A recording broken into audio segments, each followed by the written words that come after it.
рецепт простых и быстрых пельменей.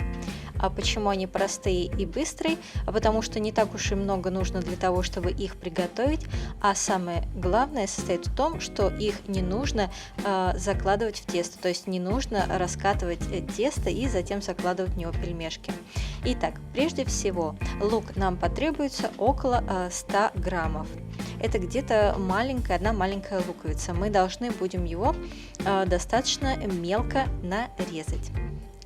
Затем капуста. Обычная капуста нам потребуется тоже около 100 грамм, которую мы тоже достаточно мелко нарезаем. И лучше всего сразу лук и капусту складывать вместе в какую-нибудь емкость. В лук и капусту мы должны будем с вами добавить соль, 2 чайные ложки, для того, чтобы из них вышла лишняя жидкость.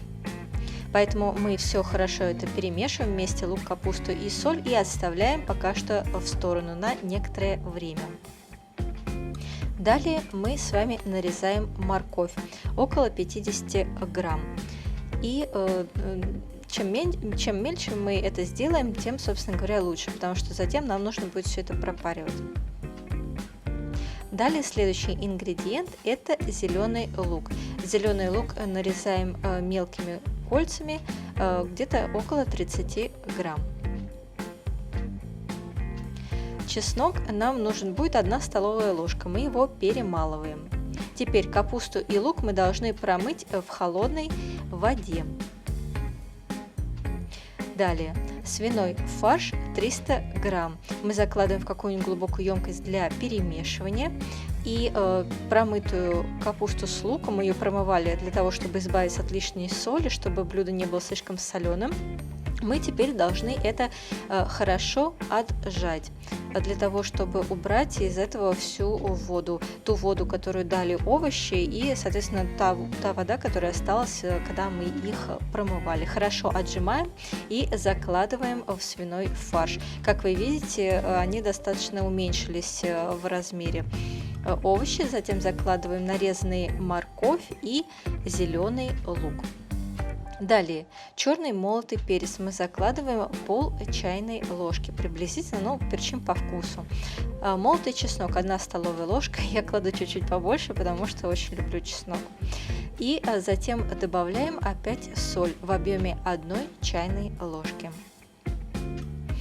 И имбирная пудра 1 чайная ложка. Если у нас нету имбирной пудры, то можно свежий корень имбиря перемолоть, измельчить и добавить в том же количестве. Теперь мы должны все очень-очень хорошо перемешать, чтобы все ингредиенты и специи смешались друг с другом. И затем мы добавляем картофельный крахмал, где-то 2-3 столовые ложки. То есть, в принципе, нужно 2, но перемешав, вы увидите, если масса недостаточно прям таки хорошо плотно слипается, то добавьте еще 1 столовую ложку, и в общей сложности у нас получается 2-3 столовые ложки. Мешаем достаточно долго, желательно где-то около 3 минут.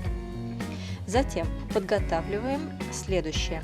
Картофельный крахмал 4 столовые ложки мы насыпаем на какой-нибудь поднос. И затем добавляем муку в объеме 4 столовых ложек. Нам это все понадобится для обваливания. То есть мы пельмени не будем заготавливать тесто и раскатывать его и закладывать туда начинку, а просто-напросто будем обваливать заготовленную массу вот в этой самой обсыпке. Хорошо перемешиваем крахмал и муку. И теперь мы уже подготовленную массу еще раз перемешаем и начинаем делать вот что. Мы зажимаем некоторую часть массы у себя в кулаке и затем вот таким вот образом выдавливаем некоторую его часть. Поверьте мне, что каждый раз нажимая, у вас будет получаться один и тот же выдавливаемый объем массы. И из этого скатываем шарик. Для чего это делается? Во-первых, для того, чтобы выгнать лишний воздух, и во-вторых, так проще всего получить кусочки одинакового размера. То есть мы взяли в кулак какую-то часть массы и затем выдавливаем некоторую часть массы. И эту часть мы скатываем в шарик. Продолжаем процедуру, скатываем шарики.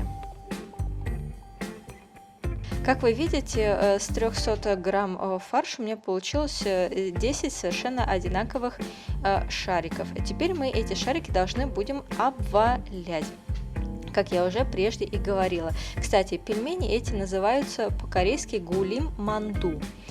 Гулинда означает катать, скатывать. То есть прямо переводя, мы получаем скатанные пельмени.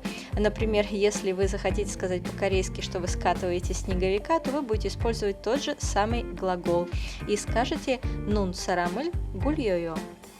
То есть я скатываю снеговика. Кстати, вот весь этот процесс и напоминает почему-то скатывание шариков для того, чтобы ими кидаться, снежных, или для того, чтобы построить снеговика.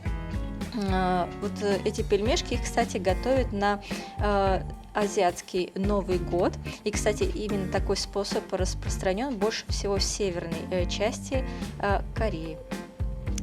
И теперь мы должны будем с вами, после того, как все скатано и обвалено, вскипятить воду и подготовить стимер, тот, который у нас есть, и закладываем туда скатанные пельмешки. Мы должны укладывать их таким образом, чтобы они не касались друг друга, чтобы они друг к другу в процессе пропаливания не прилипли. Кстати, вы можете использовать для приготовления этих пельменей также и куриное мясо, и мясо ягненка, то есть то, какое вам больше нравится. Не обязательно использовать именно только свиной фарш. Теперь мы пропариваем это в течение 10 минут. И за это время приготовим с вами соус.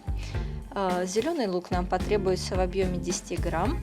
И соевый соус пол столовой ложки. Это на одного человека пропорции. Если на двоих, то удваиваем. Уксус нам понадобится пол столовой ложки. И вода также пол столовой ложки. Все это мы перемешиваем и добавляем имбирный порошок, буквально щепотку. Если имбирного порошка, пудры у вас нету, то можно это и пропустить. Но это не обязательно. И все хорошо перемешиваем. Через 10 минут мы получаем уже готовые пельмешки. Блюдо готовится очень легко, и я хочу сказать, что очень быстро. То есть у вас на это много времени не уйдет, и это очень удобно по сравнению с стандартным рецептом пельменей. И вот оно, время тестинга. Пельмени эти очень вкусные и сытные, так же как и обычные пельмени, просто они готовятся быстрее и проще. Кстати, на корейский Новый год, который будет 25 января, на азиатский Новый год, готовятся и другие интересные блюда, ссылка на рецепты которых будет в конце этого видео, а также на рецепт стандартных обычных пельменей. Так что лайкайте, подписывайтесь и не пропустите новые видео. И еще раз, есть возможность повторить необходимые ингредиенты. Приятного аппетита!